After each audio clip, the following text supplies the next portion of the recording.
হিমালয়ৰ দক্ষিণ ভাগত লালপুৰ নামৰ এখন গাঁও আছিল। তাতে বহুত শান্তি আছিল। চহৰ সেই গাঁৱলৈকে গৈ পোৱা নাছিল।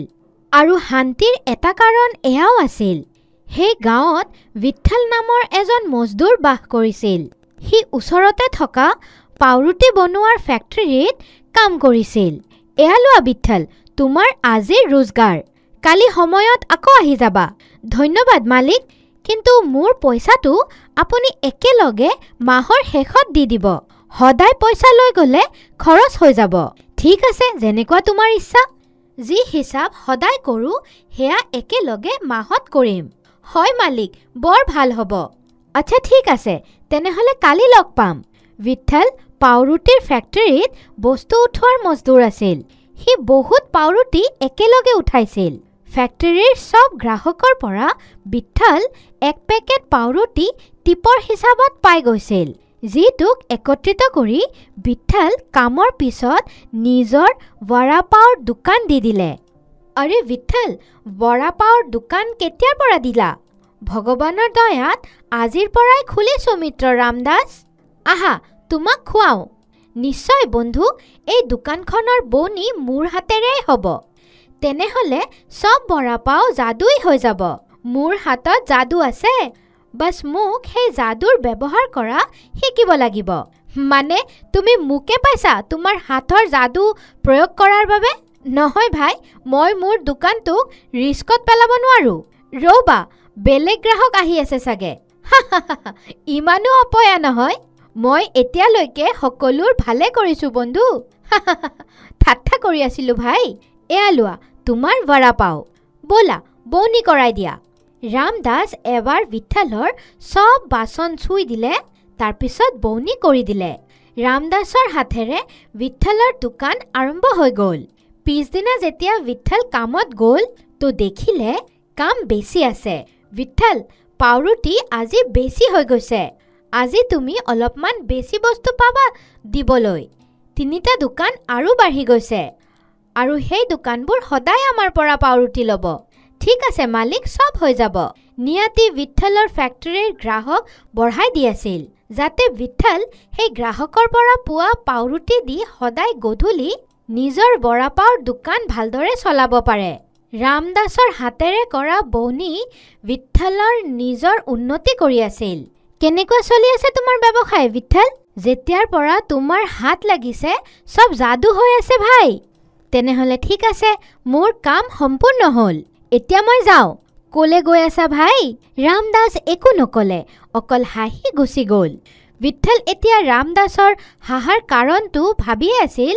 তেতিয়া এজন চৰকাৰী অধিকাৰী দোকানলৈ আহিল। দাদা, এপ্লেট বৰাপাও দিবচোন।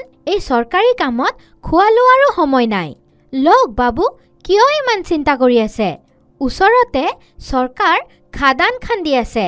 গোটেই দিন মাপজোক কৰিব লগা হৈছে। গোটেই দিন গুচি যায় আৰু খোৱাৰো সময় পোৱা নাযায়। ইয়াই মাপামাপি কিয় হৈ আছে বাবু? আৰে, যোনবোৰ ঠাইত খনিজ আছে সেই ঠাইবোৰক নাপি চৰকাৰ নিজৰ ওচৰত লৈ ল'ব, আৰু তাৰ বিনিময়ত জমিৰ মালিকক পইচা আৰু চাকৰিও দিব। তোমাৰ বৰাপাওৰ দোকানটোও এতিয়া চৰকাৰৰ হৈ যাব। বাবু, এইটোতো মোৰ নিজৰ জমি হয়, চৰকাৰ কিয় ল'ব? মই ক'লো না, চৰকাৰ জমিৰ মালিকক পইচা আৰু চাকৰিও দিব। এই জমিৰ বিনিময়ত চৰকাৰ তোমাকো লক্ষ টকা দিব আৰু চৰকাৰী চাকৰিও দিব। তোমাৰ চিকিৎসাৰ পৰা লৈ তোমাৰ পৰিয়ালৰ সকলো চিকিৎসাৰ খৰচ চৰকাৰে উঠাব। তোমাৰ বৰাপাওৰ দোকানটোও এতিয়া চৰকাৰৰ হৈ যাব, আৰু চৰকাৰ তোমাকে দিয়ে এই দোকানটো আগুৱাই লৈ যাব। তো বাবু, এতিয়া কি মই ধনী ব্যক্তি হৈ যাম? ধনী নহয়, বহুত ধনী হৈ যাবা। লক্ষ টকা জমিৰ বিনিময়ত পাবা, তাৰ লগত চৰকাৰী চাকৰি আৰু ঘৰ। ধন্যবাদ বাবু। এয়া লওক বৰাপাও আৰু খাওক এতিয়া। হা হা হা হা, এয়াৰ প্ৰয়োজন নাই। এয়া তোমাৰ যাদুই ভাগ্য হয়। বিঠ্ঠল বহি বহি এতিয়া ৰামদাসৰ এটা এটা কথা মনত কৰিলে। ভাবিব ধৰিল কি যদি বৰাপাওৰ দোকানটো ইয়াতে নহ'ল হয়, তেনেহ'লে এই অধিকাৰী ইয়াতে কিয় আহিলে হয়? ৰামদাসে সঁচাকৈয়ে বৰাপাওটোক যাদুই কৰি দিছে, যিটোক খোৱা মানুহ মোক লক্ষ টকাৰ লাভ কৰাই গ'ল। ধন্য হয় ৰামদাস তুমি আৰু তোমাৰ হাতৰ। তুমি ক'ত আছা? অ' খুৰা, ৰামদাসক দেখিছে? কোন ৰামদাস বিঠল? সেইজনে যোন বটগাছৰ তলত সদায় বহিছিল। গাঁৱৰ সকলোৱেতো দেখিছে চাগে। নহয়, বটগাছৰ তলত কোনো নবহে।